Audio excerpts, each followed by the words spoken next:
sehat. Cuap sehat.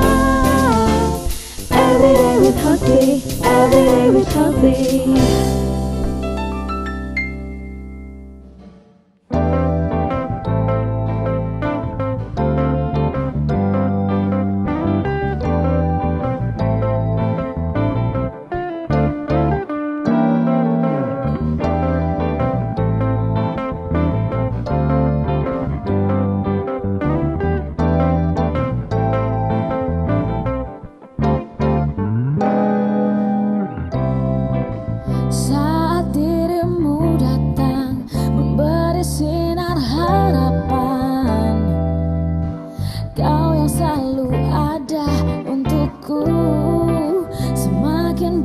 Hatiku untuk dapat memilikimu,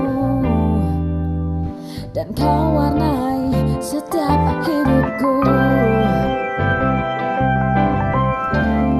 Selamat pagi pemirsa, bertemu lagi dengan saya Elis dalam acara Cuap Sehat.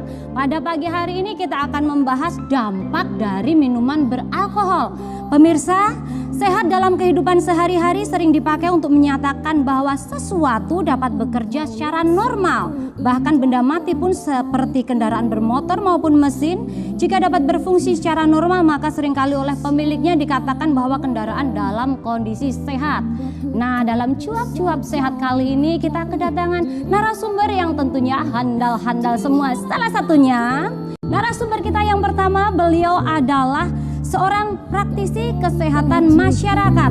Mari kita panggil Bapak Kalimisani SKM MKes, kandidat doktor UNS Surakarta jurusan promosi kesehatan. Selamat pagi Bapak.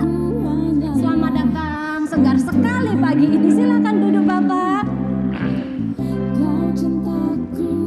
Gimana kabarnya? Sehat? Sehat. Keluarga di rumah sehat semua? Alhamdulillah sehat semua. Gini Bapak, ya. dalam Gimana? cuap sehat kali ini kita membicarakan, saya grogi ketemu Bapak, membicarakan pengaruh dari minuman beralkohol. Sebenarnya minuman beralkohol itu apa sih? Iya, jadi alkohol itu adalah zat yang sangat merugikan bagi remaja kita ya, khususnya pada umumnya pada masyarakat.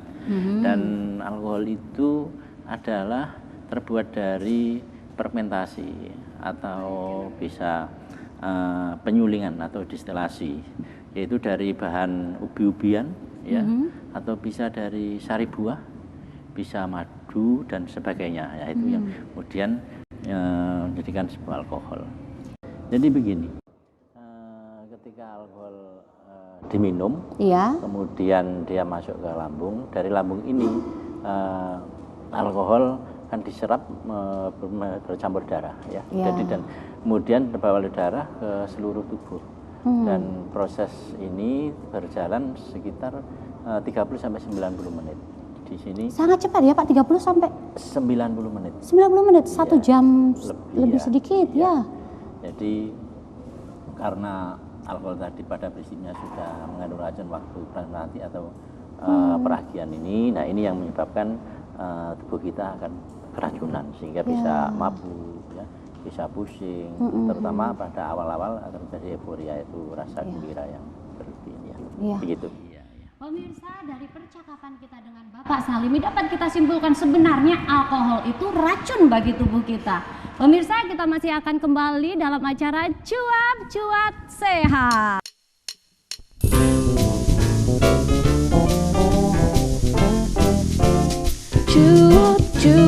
Cuap sehat. Cuap sehat. Every day with healthy, every day with healthy.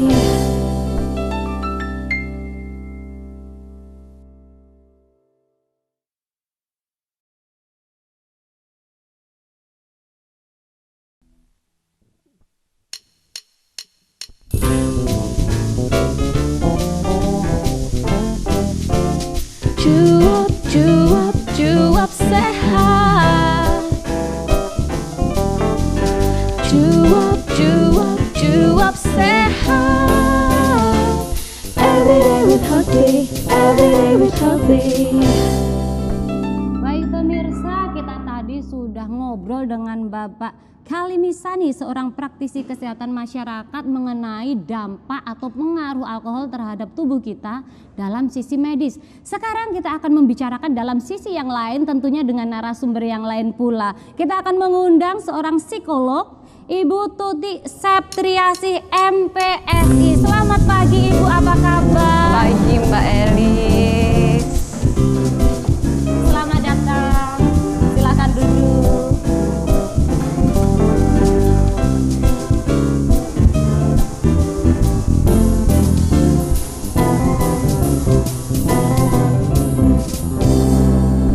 Selamat pagi Bu, Pagi, Mbak selamat Elis. datang. Gini Ibu, kita tadi sudah ngobrol dengan Bapak saya ini pengaruh alkohol dalam sisi medis. Sekarang saya mau tanya kepada Ibu seorang psikolog gitu, mengapa kok orang bisa memilih menentukan dirinya untuk mengkonsumsi alkohol? Banyak Mbak Elis alasan orang mau memilih mengkonsumsi alkohol gitu Iya. kan. Di antaranya mungkin dari pergaulan, Dari lingkungan pergaulan, sosial, ya.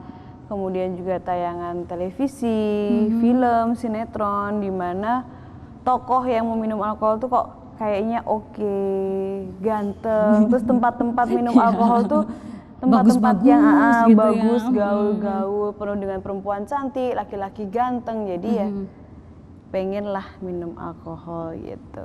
Iya, sebenarnya dampak secara psikologis seseorang untuk mengkonsumsi alkohol itu apa sih dampaknya?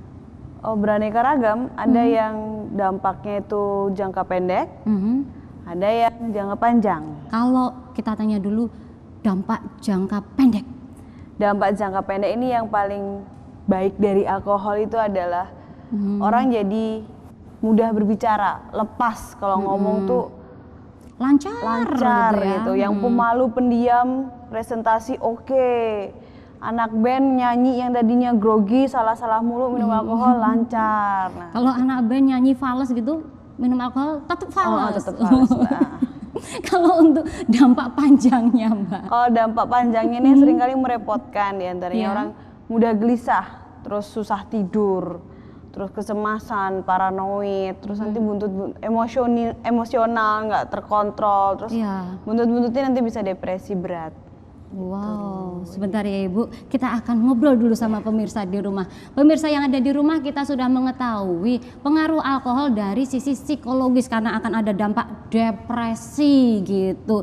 Pemirsa, kita masih ngomongin dengan seru tentang pengaruh alkohol tentunya dalam acara yang sama, Cuap-Cuap Sehat. Cuap, cuap, cuap sehat. Cuap, cuap, cuap sehat. Every day with healthy, every day with healthy.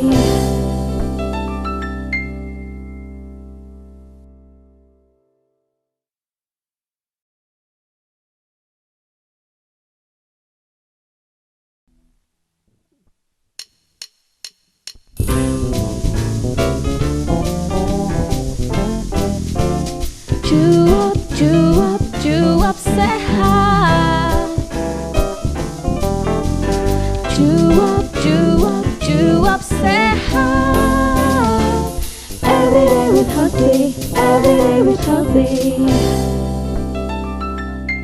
bersama saya Elis dalam acara yang sama, Cuap-Cuap Sehat. Kita tadi sudah mengurai banyak hal tentang pengaruh alkohol dan kontroversinya dengan penelitian-penelitian yang ada di luar sonono.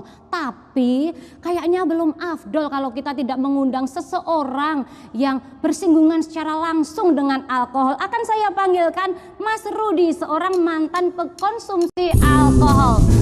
Selamat pagi Mas Rudi. Selamat pagi Mbak Elis. Halo, apa kabar? Sehat?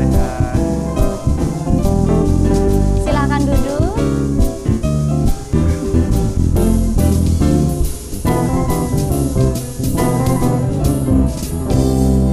Selamat pagi. Biasanya kalau orang yang menggunakan alkohol tidak bisa bangun pagi, ternyata karena Mas Rudi sudah mantan pengguna alkohol, jadi bisa bangun pagi untuk datang dalam acara Cuap-Cuap Sehat. Sekarang saya mau tanya sama Mas Rudi, pengalaman-pengalaman Mas Rudi mengenai alkohol dan mengapa sih kok memilih mengkonsumsi alkohol, nggak memilih yang lain, minum susu yang banyak atau apa gitu? Pertama kali saya mengkonsumsi alkohol sebenarnya saya nggak tahu kalau itu alkohol ya.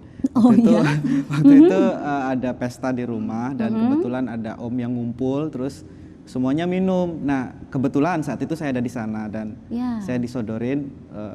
Saya minum, itu pertama kali mungkin saya berkenalan dengan alkohol sekitar umur 5 tahun mungkin. 5 tahun, sekarang umur Mas Rudi berapa? Saya 27. 27, 22 tahun yang lalu sudah mengenal alkohol, wow. Iya kurang lebihnya segitu. Iya. Terus kemudian berlanjut, karena kebetulan di rumah saya mengkonsumsi anggur kolesom kan orang tua saya. Saya nyoba untuk, ya karena penasaran masih kecil, melihat orang tua saya minum, saya ikut minum. 1 sloki, 2 sloki, lama-kelamaan mungkin 3 sloki, lama-kelamaan jadi tambah asik sendiri. Jadi kok pusing ya, tapi asik ya gitu. Lama-kelamaan saya mencoba untuk, kalau nggak minum kolesom, minum yang lain lah gitu. Karena kebetulan di lingkungan saya juga agak terbuka hal-hal semacam itu, jadi saya bisa mencoba whisky atau yang lain dan akhirnya keterusan sampai minuman impor dan segala macam. Saya datang ke suatu tempat hanya ingin untuk mengkonsumsi alkohol di tempat itu gitu. Dari minuman kelas teri kayak tinju kelas teri sampai kelas kakap pernah coba semua Mas? Iya kebetulan. Wow, bandel juga ternyata Mas Rudi. Saya mau tanya, mengapa kalau enak gitu kok memilih berhenti mengkonsumsi alkohol? Yang jelas berat di uang ya. Berat di ongkos. Iya. Tapi selain kondisi tubuh saya jadi semakin naik turun semakin hari dan kesehatan saya juga semakin kacau. Kadang-kadang keseringan saya muntah dok, muntah gitu terus saya semakin hari semakin agak stres mungkin karena melihat kawan-kawan saya langsung atau secara tidak langsung itu bahkan ada yang sampai meninggal setelah mengkonsumsi alkohol secara berlebihan gitu. Wow. Akhirnya saya lama-kelamaan jadi loh kok begini jadi proses berpikir dan iya jadinya sekarang saya mencoba untuk hidup sehat gitu. Bagus sebenarnya, dan pengalaman-pengalaman Mas Rudi dengan usia yang 27 sangat lengkap ya Pak ya. Ya kita akan mengundang pemirsa yang ada di rumah mungkin mau bergabung dengan kita. Bisa langsung menghubungi ke layanan interaktif kami ada di nomor di bawah saya ini. Silakan bisa langsung berkomunikasi, bisa langsung kepada saya atau langsung bertanya kepada Bapak atau kepada psikolog kita. Langsung ada telepon. Halo Loha. Halo, selamat pagi Mbak Elis. Selamat pagi, dengan siapa ini? Iya, saya dengan Pak Roni dari Surabaya. Iya Pak Roni di Surabaya, gimana Pak Roni? Maaf karena saya tadi tidak mengikuti dari awal.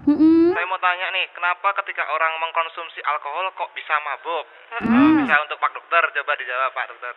Oh, pertanyaannya kenapa kalau orang mengkonsumsi alkohol bisa jadi mabuk, muntah-muntah gitu? Ya begitulah kalau misal Oh iya, gitu. Iya, terima kasih Pak Roni, kita sudah paham dengan pertanyaan Pak Roni. Ini pasti lebih tepat kalau dijawab oleh Bapak Zaini. Gimana Bapak?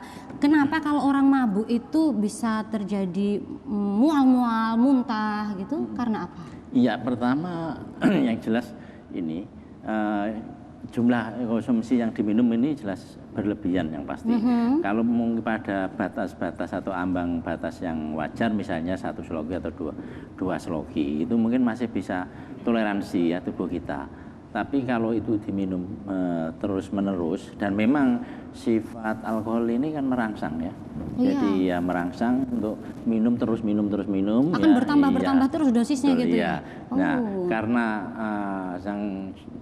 berlebih tentu saja pada dasarnya alkohol adalah juga mengandung racun ya, yang dengan fragmentasi tadi itu tentu saja ini akan pertama bisa pusing dulu, kepala menjadikan pusing ya, kemudian akan mabuk dan kondisi itu asam lambung juga akan naik sehingga akan merangsang untuk muntah, demikian. Sebenarnya pada dasarnya tubuh kita itu menolak alkohol berarti ya Pak? Nah, ini tidak, menolaknya ini karena berlebihan. Jadi sudah di ambang batas atau ambang kewajaran daripada tubuh kita untuk bisa menerima itu. Dan seperti yang dikatakan oleh Mas Rudi tadi ya, salah satu daripada temannya Mas Rudi ini ada yang sampai meninggal. Ini karena dia sudah lama mengkonsumsi alkohol, kemudian kondisi kebutuhan nutrisi daripada teman Mas ya, Rudi itu tidak tercukupi cuma minum ya, terus apalagi gitu ya. sering mutas sehingga semakin kurus.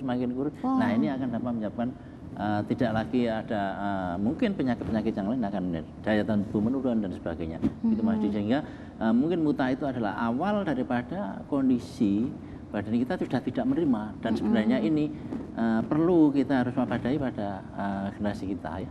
Untuk supaya tidak berlarut-larut ya, apalagi sampai terjadi meninggal dan berdampak pada penyakit-penyakit yang lain gitu. Iya, iya Pak Roni dari Surabaya sudah paham dengan penjelasan dari Bapak Zaini tadi. Mendingan Pak daripada muntah-muntah terus, nggak usah minum minuman beralkohol, kembung loh nanti. Sekarang kita juga masih mengundang pemirsa yang ada di rumah untuk telepon kita di layanan interaktif. Ya, halo selamat pagi, cuap-cuap sehat. Halo, selamat pagi. Ya, halo selamat pagi, bisa dikerasin Bu suaranya? Halo. Halo. Iya, dengan Ibu siapa? Dari Ibu Tina dari Bogor. Ibu Tina di Bogor, ada pertanyaan gimana Bu? Saya sudah punya anak nih Mbak. Anak saya itu bandel banget, dia tuh suka konsumsi alkohol. Ada tidak kiat-kiat mengatasi candu minuman alkohol gitu? Kiat-kiat mengatasi anak yang mengkonsumsi alkohol ya Bu? Iya Mbak. Oh sudah putus ternyata. Oke, kelihatannya kalau untuk Ibu Tina lebih baik dijawab oleh Mbak Tuti deh. Gimana kiat-kiat untuk apa ya mengatasi anak-anak yang bersinggungan dengan alkohol, anak-anak yang bandel tentunya. Gimana Ibu? Sebenarnya mengatasi orang-orang yang bermasalah dengan alkohol itu sebenarnya mudah-mudah gampang ya. Gampang kalau mereka dalam kondisi sadar, akan terasa sulit ketika mereka teler. Gampang ketika kita datang sebagai teman, dan akan terasa sulit ketika kita datang sebagai hakim mengatakan bahwa itu salah, itu benar, itu tidak benar, itu tidak boleh, itu akan sangat sulit gitu.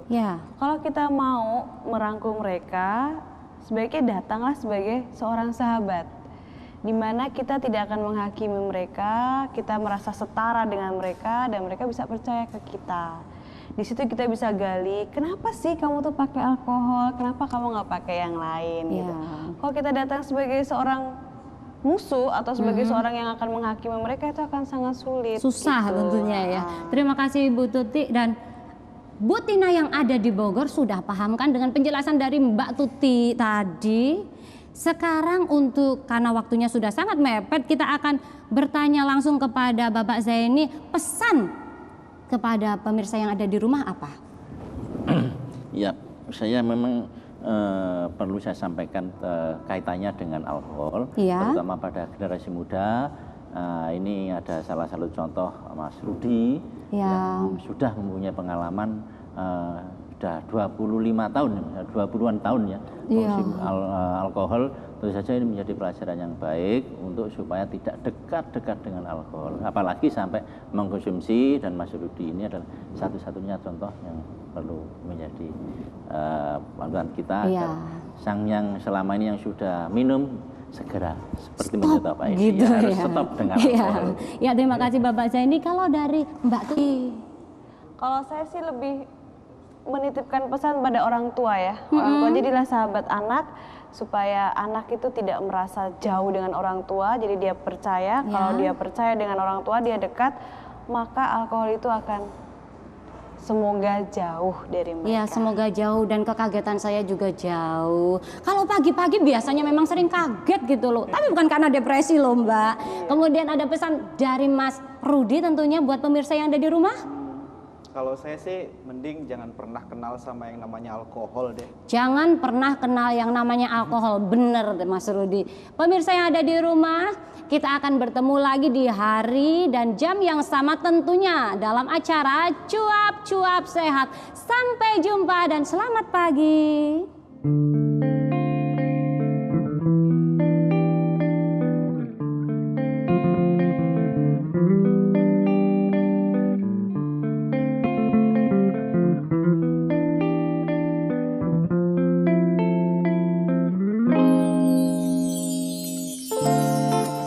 Ulurkanlah tanganmu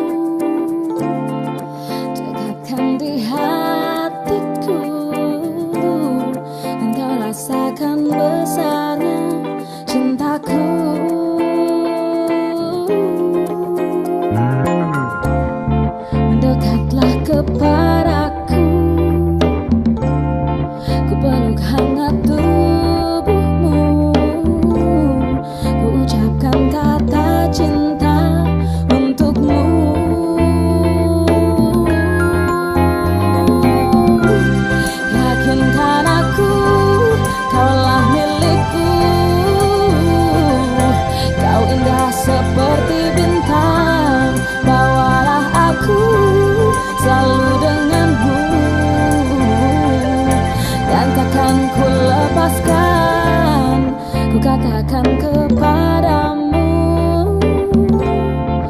yang ada di hatiku. Ku ingin kau pun tahu ku cintaimu. Ku harap kau begitu dan juga menginginkanku membayangkan bersamamu, ku sayangimu. Pastikan aku, kaulah untukku, kau satu dalam hidupku. Biarkan aku jaga hatimu.